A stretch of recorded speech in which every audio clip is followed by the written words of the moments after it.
What if I told you that the healthy supplement you take every morning might be the very thing damaging your gut? Sounds extreme, I know, but stay with me. I'm talking about probiotics. They have a reputation for being harmless, almost magical, and many people believe they're the solution to any digestive discomfort.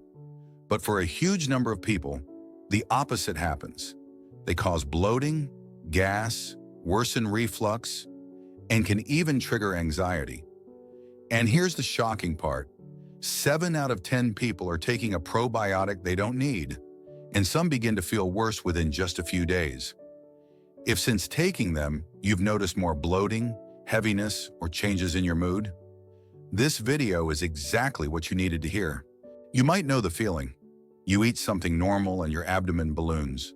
Gas appears, digestion slows down, reflux gets worse, fatigue never leaves, or anxiety shows up out of nowhere. With all that, it's easy to think, I need probiotics. It sounds logical, but the truth is different. Probiotics are not for everyone, and they can actually worsen gut issues for many people.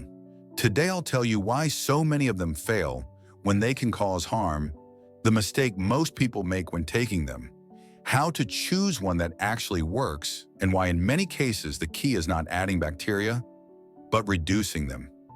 Stay until the end, because I'll share the probiotic strategy that works for most people. And if you care about your gut health and your mental health because they're connected, make sure to subscribe. The most common lie about probiotics. For years, we were told something that sounds logical. If your gut is unhealthy, you need good bacteria. But your gut isn't an aquarium. It's a complex ecosystem with thousands of species interacting. And that changes everything. Here's what almost no one tells you. Many probiotics never reach your intestines alive. Stomach acid destroys them. Most contain only 1 to 3 strains, while your microbiome has hundreds. And if there's already an imbalance, adding more bacteria can make the problem worse. That's why so many people say things like, I got even more bloated. It gave me anxiety. I had more gas. My stomach hurt. It's not that your gut is broken. You're probably taking the wrong probiotic for your situation. The mistake that causes bloating, gas, and pain. There's something crucial that almost no one explains. The gut can have too few bacteria, but it can also have bacteria in the wrong place. When that happens, adding more bacteria is like turning up the volume on a speaker that was already distorted. This imbalance is called SIBO, small intestinal bacterial overgrowth. And here's the big issue. Many people with gas, bloating, reflux, or heavy digestion don't need probiotics. They need fewer bacteria. When someone with SIBO takes probiotics, they usually get more bloated, produce more gas, feel heaviness, and even experience mood changes. Why? Because bacteria ferment food in a place where they shouldn't. Imagine your small intestine is a small room. It works well with a few people. But if you cram 100 inside, it collapses.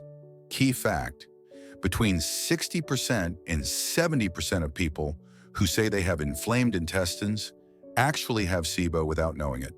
And those people should not use classic probiotics. Not all probiotics are the same. Many people think all probiotics are equal, but there are 3 major categories, and they act very differently. 1. Lactobacillus and bifidobacterium, the most common ones. Helpful when you have diarrhea after antibiotics, mild constipation, prolonged stress, poor diet, but they worsen. SIBO, intense gas, chronic reflux, severe inflammation, very bloated abdomen. 2. Saccharomyces boulardii, a probiotic yeast. Benefits: doesn't ferment carbohydrates, doesn't produce gas, doesn't feed SIBO. Very useful for diarrhea, infections, leaky gut, weak immunity during antibiotics. It's one of the safest options when you don't know what's going on. 3. Spore-based probiotics, such as Bacillus coagulans, Subtilis, and Clausii. They survive stomach acid and reach the intestine alive. They help reduce inflammation, improve digestion, regulate bowel movements, increase energy, but they should be avoided if you have severe SIBO. If this is finally making things clear, things no one ever explained before, take a second to subscribe. Here we talk about real health, not marketing. Let's keep going. How to know if you need probiotics or not, a clear guide.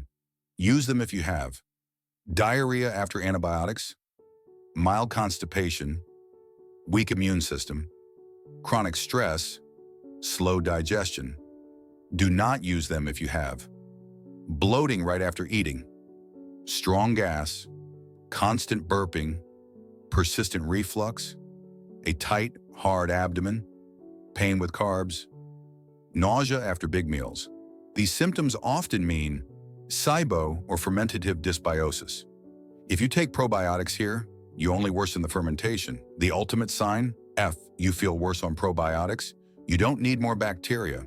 You need to reduce the internal chaos. The probiotic protocol that actually works. What most people need is a clear strategy. Step 1, reset the gut, 7 to 10 days. Temporarily avoid the biggest triggers: sugar, flour, sodas, bread, fried foods, alcohol, and industrial dairy. Include soothing foods like bone broth, ginger, turmeric, cooked vegetables, and rice or potatoes if they suit you. Step 2, choose the right probiotic. 1. Gas, reflux, or inflammation.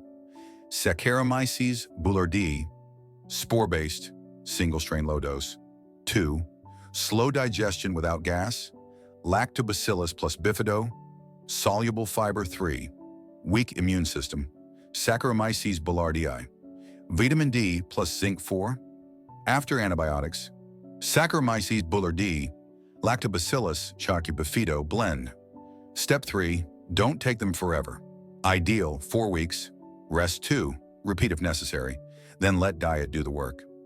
Step 4. Feed your bacteria with prebiotics. Best options: green banana, oats, cooled rice, legumes, chia, psyllium, acacia fiber. But if you have SIBO, these can cause pain. That's why knowing your situation is crucial. The gut-brain connection. Your gut produces much of your serotonin, some of your GABA, and other hormones that directly affect your mood.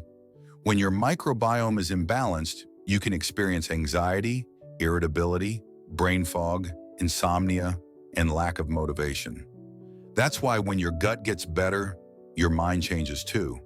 And remember, probiotics don't cure anxiety. What helps is reducing inflammation and restoring balance to your internal ecosystem. Probiotics can be incredible or a total disaster. It all depends on your situation. If you have gas, bloating, or reflux, you don't need more bacteria, you need to organize them. If you have diarrhea or low immunity, that's when they can truly help. Tell me, have you ever taken probiotics? Did they help you or make things worse? Share your experience. It can help thousands. Give this video a like, share it, and subscribe so you can continue learning how to take care of your body without confusion. See you in the next one.